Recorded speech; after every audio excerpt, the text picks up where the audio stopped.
बहुत बढ़िया कजरी आप सबके उधर से सुने के मिलल। और हर से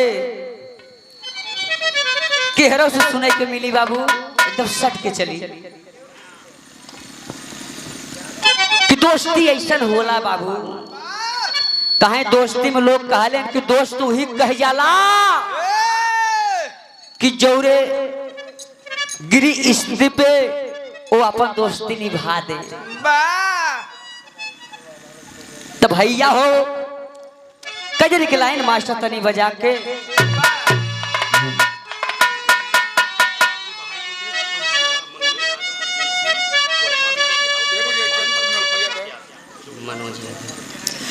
आदड़ी बड़े भैया कि मनोज यादव बीडीसी भैया ए भिदुना के धरती से, ए भिदुना के धरती से 151 रुपया ये पुरस्कार हो। बड़े भैया के चरण में बार बार पहले की नमन हो कि प्रधान पद प्रत्याशी बड़का भैया के तरफ से हो। लेकिन कहल गई बा ये बाबू लकी कजरी के लाइन बजा के मास्टर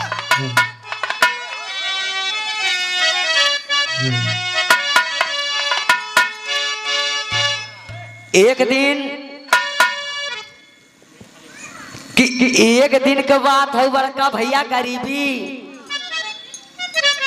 कि गरीबी ऐसा होला कि सुदामा जी के औरत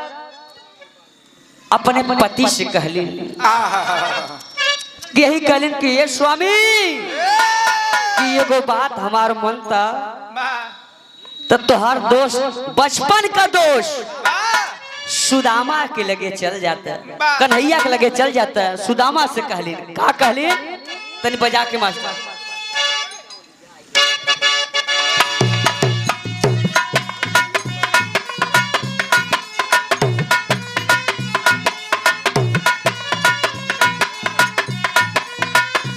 बारे बाजा वाले भैया हारमोनिया का हमारा आवाज सुनाता कि नहीं तो है।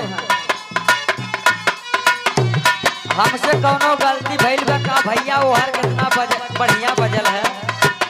और हमार बजाए लगा तो घसकाई भी है।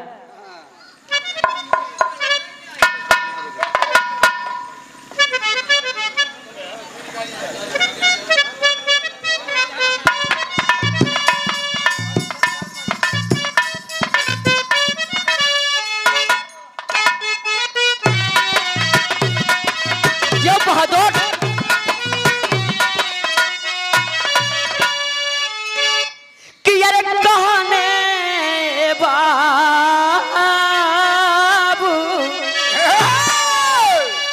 कहने ना हो कि अरे कहने लगी सुशीला माना मोर कहनावा हो भावनावा चली जा मोहन के घर।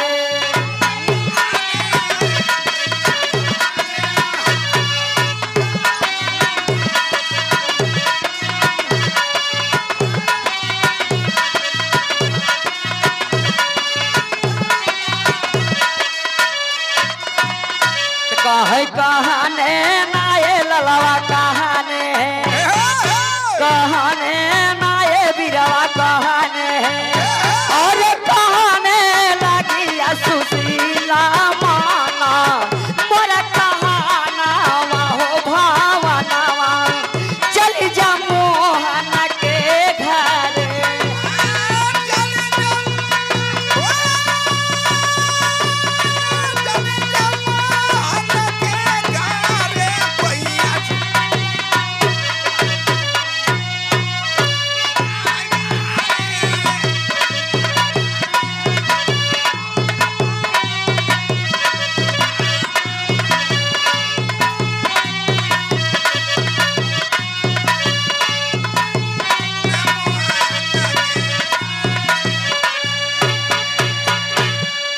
कि कहने लगी सुशीला माना कि मोर कहनवा हो भवनवा चल जा भोले। लेकिन कहल गईल बा ए बाबू अंतरा के लाइन में समझान कि ये स्वामी कि बचपन के दोस्त कन्हैया तक कन्हैया के दरवाजे पे चल जा कि के जाने हमार सबका इच्छा पूर लेकिन अंतरा के लाइन कवि जी लिखे ने कैसे कि खास सुशीला अब विपत सुनाती है गाम में फाटाई हमारा छाती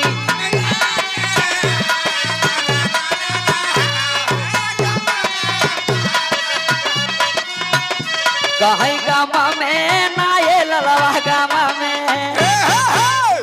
में नाये बिरवा गाम में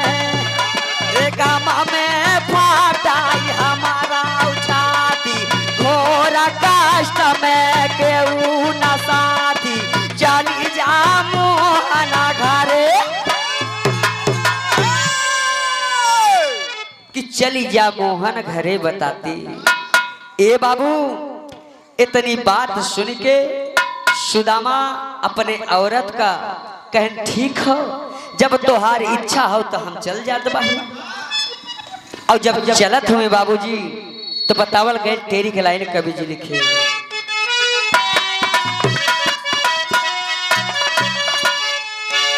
कि क्षण में हे बाबू क्षण में ना हो कह क्षण में चले सुदामा सोचता अपने मानावा हो भावनावा चली जा मोहन के घर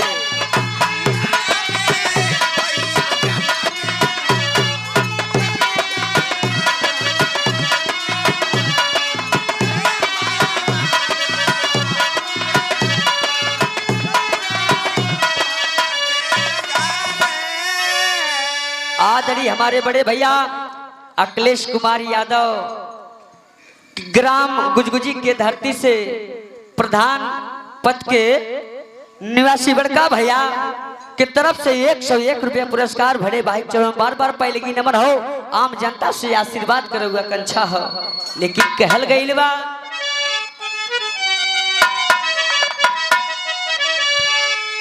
ए बाबू मन में सोचत विचार सुदामा घरे से निकल गए और जब घरे से चलत हुए अब मन में यह सोचत हन कि हे भगवान कि मेहरारू का बात हम मान के हम चल देत बाही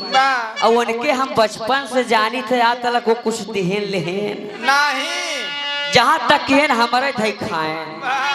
यही मन में सोचत हन विचारत हन चल देहन लेकिन कैसे चले बाबूजी अंतरा के लाए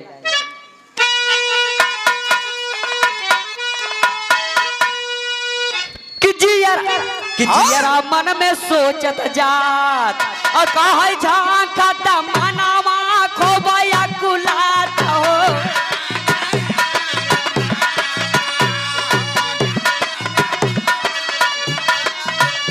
कहे झांकत ना ये ललवा झांकत ना ये बिरवा झांकत अरे झांकत मनावा खोबया कुलात तेरा दया सतावत बात ठोकै किस्मत पकड़ी के कि ठोकै किस्मत पकड़ के ए बाबू अपन माथ ठोकर चला जाता सोचत विचारत और निकलत हुए और जब निकलत हन बाबू जी तो धीरे धीरे नियरान जात बा है तक तेरी के लाइन कवि जी लिखे कैसे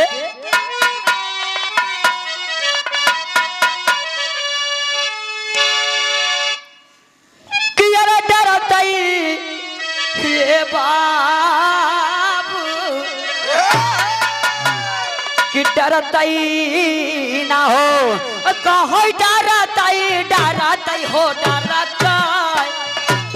डरतई डगरा धरे न का करी हई नंदलाला नावा हो भावनावा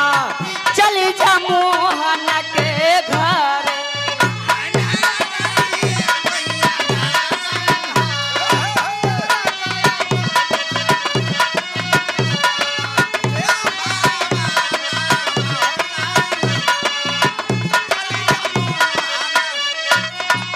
तो कहीं डरता ना ये ललवा डरता डारा दाई ना ए बिरवा डाराता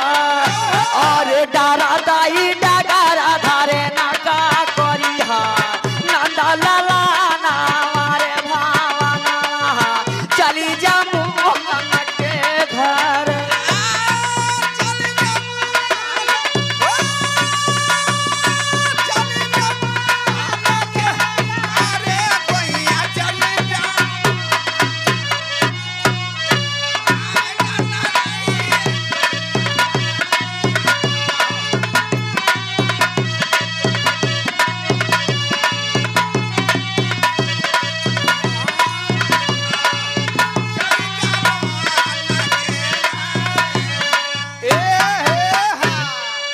कि डरता ही डरत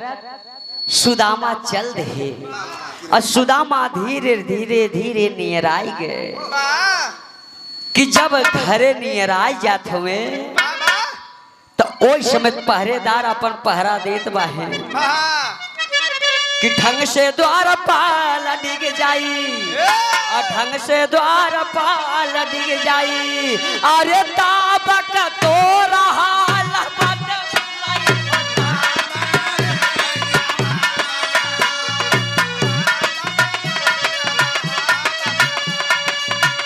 कहे ताबक नाए ललवा ताबक ताबक नाए ललवा ताबक अरे ताबक तो रहा लबतलाई थारा थारा का पेला मानवा भाईया तन से सुदामा नाम अरे बाप रे बाप पहरेदार का ये बुढ़ऊ बिना पूछे जाते नेहुरत चला आवत है तोरे समझ में ना आइल बा कि कहाँ जात बाही बाप रे बाप कांपत कांपत कहने ए भैया हमार नाम सुदामा है हमार नाम सुदामा हो जाके कह दे कि सुदामा तोहार बचपन का दोस्त की आई गए हैं ए बाबू इतनी बतिया के कन्हैया जी सुने और कन्हैया जी जब बतिया सुने कि हमार दोस्त बचपन का दोस्त सुदामा ए बाबू वो इसमें कन्हैया जी कैले का तेरी के लाइन कभी लिखे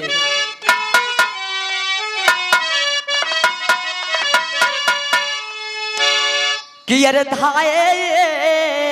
ललवा कि अरे धाए ये बाबू धाए ना हो कि अरे धाए नांगे पावत तब मोहना पहला मिलाना वारे भावना चली जा मोहन के घर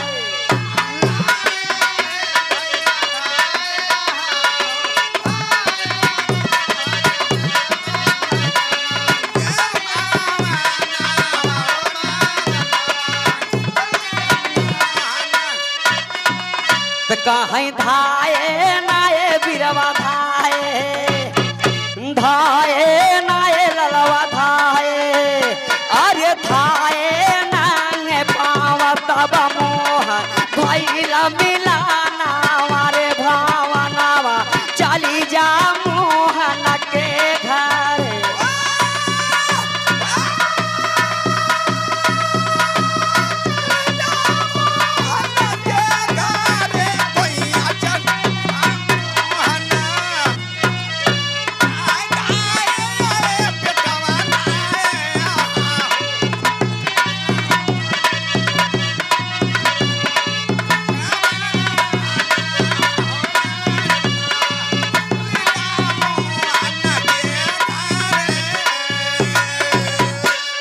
ए बाबू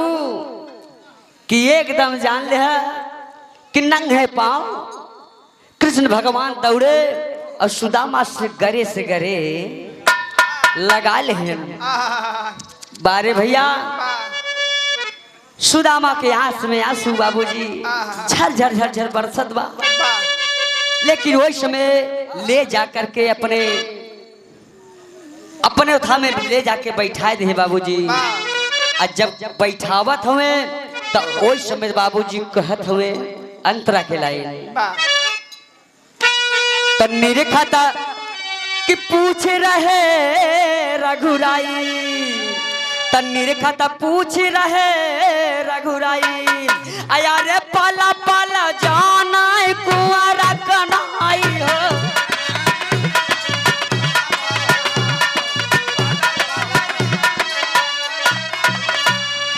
पाला पाला जाना कुंवारा कन्हई फवारा ना गाथारी रहे ना चोराई बेला कुला दुई मुट्ठी गए।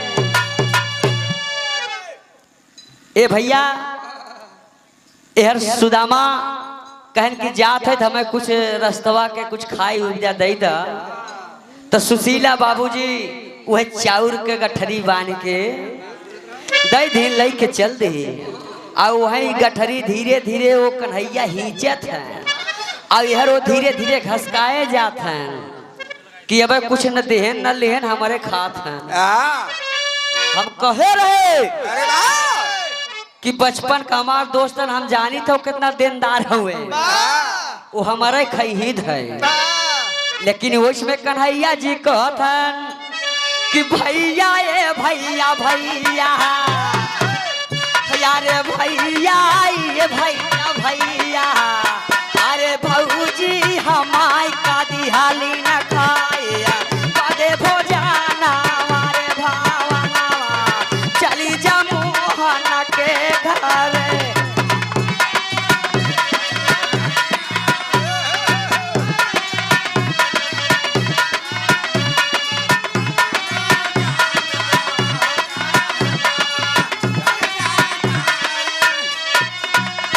कहे भौजी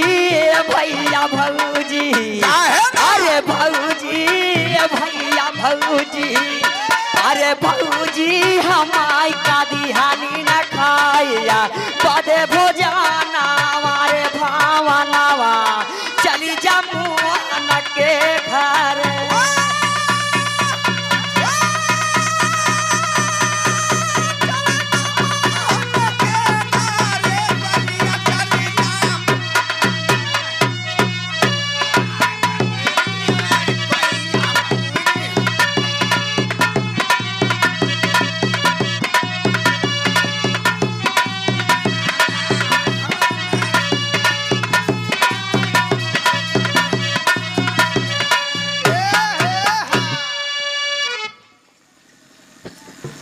कन्हैया भगवान कहलेन कि भौजी हमें कुछ दे रहे भैया और तक खाएं दुई मुट्ठी लहाई दे इनकर तो दिमाग खराब हो गया। तो वो समय सुदामा कहले कन्हैया से कि अच्छा ये भैया अब हम तू छोड़ा अब हम चलब। तो कन्हैया कहन भैया जाब कहे हाँ भैया जाब कहे अच्छा तब तू चल कहीं अरे लेके रचकौ दया नहीं लगे था हमारे खाए थे कुछ देता ना है कहा था अच्छा चल लेकिन भैया सुदामा चलत हुए गीत के लाइन बा कैसे कि अरे मोरे लला ना हो कि अरे मोरे लला ना हो कि चले न सुदामा अपने भवन माझारा अरे मोरे ललना हो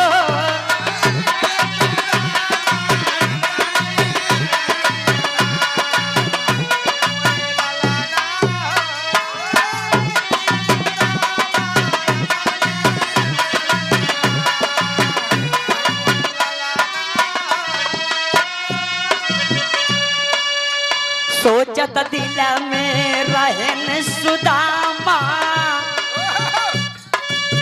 सोचत मन में रहन सुदामा चावल गईल न खाई हो रामा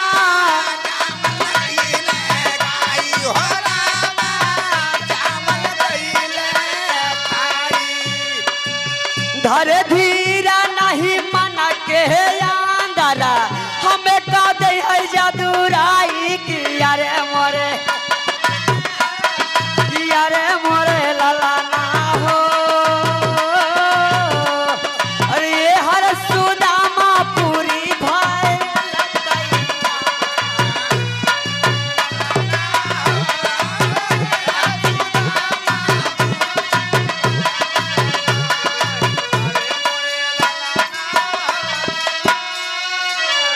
सुदामा के पता नहीं खेबा कि हमारे घरे का हो गइल बा। लेकिन ये भैया जब ये अपने गांव में आई गए तो चारों ओर निहार सुदामा और केहू ना कतऊ देखाइल। कहे कि कवन राजा कि अरे कवन राजा कि कवजा कैले अरे मड़ाई दी है हटाई कि अरे हमारे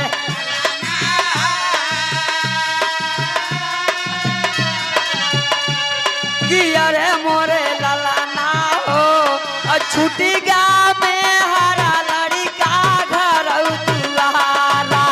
अरे मोरे लाला ना हो।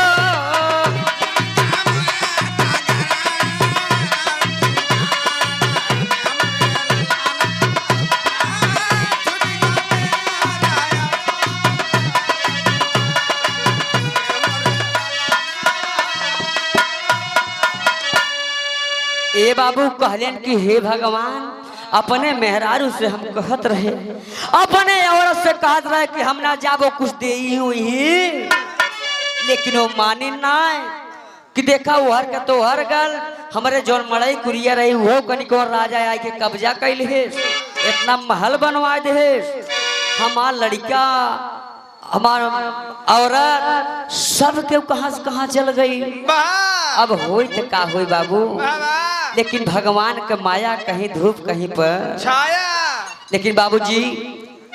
अंतरा के लाइन में कहल गई बा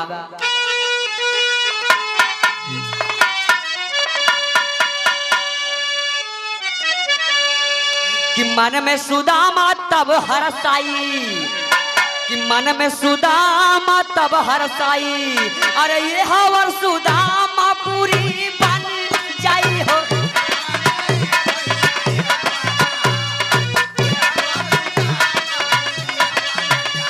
अरे ये हवारा ना ये ललवा ये हवारा अरे ये हवारा ना ये रजऊ ये हवारा अरे ये हवर सुदामा पूरी बन जाई रारिया राजपतिया का बिताई निकाले राजेश गीतिया के। ए बाबू सुदामा जी अपने महल में आए रानी ऊपर से बुला करके बाबूजी नौकरानी पठा दे के जाके लेके आवा हमारे स्वामी के। स्वामी जब ऊपर गए बाबूजी यही से कहानी हमार समाप्त भइल। लास्ट लाइन में कहल गई बतनी भैया